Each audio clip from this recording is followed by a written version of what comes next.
шүкір етеміз барлығымыз. 12 мүшеміз түгел, альхамдулилля, бала шағамыз алдымызда жүгіріп жүр, барлығы шүкір, керемет. Күйеуіміз жүр, бала шағамыз жүр деген сияқты, тамағымыз алдымызда, қаранамыз алдымызда, 12 мүшеміз түгел, ауырып жатқан жоқпыз дейміз да, бірақ бәрібір осының барлығы неге келіп тіреледі? Намазға келіп тіреледі екен.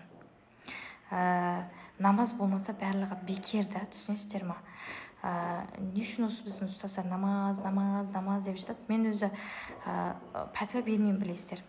Намаз деген Аллахтың берген бізге 5 парыздың бірі. Намаз оқып жүріп біз жасап жүрген күнәларымызға мән береміз, жасамауға тырысамыз.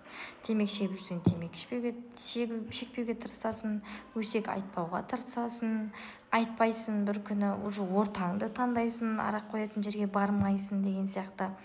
Адамдармен араласасың, сөйлеген кезде ойлап сөйленетін боласың, орамалыңды тағасың, Аллахтан қорқасың.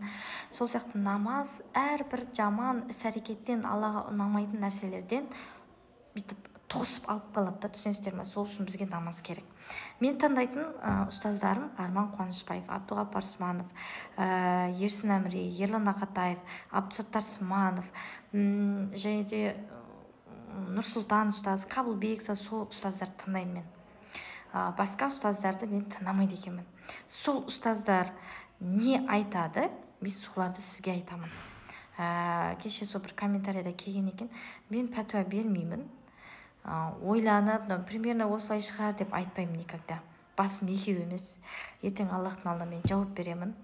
Сондықтан осы ұстаздарда не айтады, мен соларды айтамын. Намаз обязательно парыз оқыңыздар. Осы міне жыл келді, 2024-те. Міндетті түрде осы жылдан бастап намазды бастап кетіңіздер. Қашанғы жүресіздер, қашанғы сіздер ары қарай өмір сүресіздер ме, сүрмейсіздер, білмейміз ғой. Біз қазір мен шықсам, мысалы өліп кетуім мүмкін, мен білмеймін, бір Аллаға мәлім оның барлығы. Біз күніге ойлап жүруіміз керек та, сол нәрсеге дайын жүруіміз керек. Ақыретімізді ойлап, ақыретімізге дайын жүруіміз керек. Дайын жүрудің ең бірінші баспалдағы ол намаз, орамал.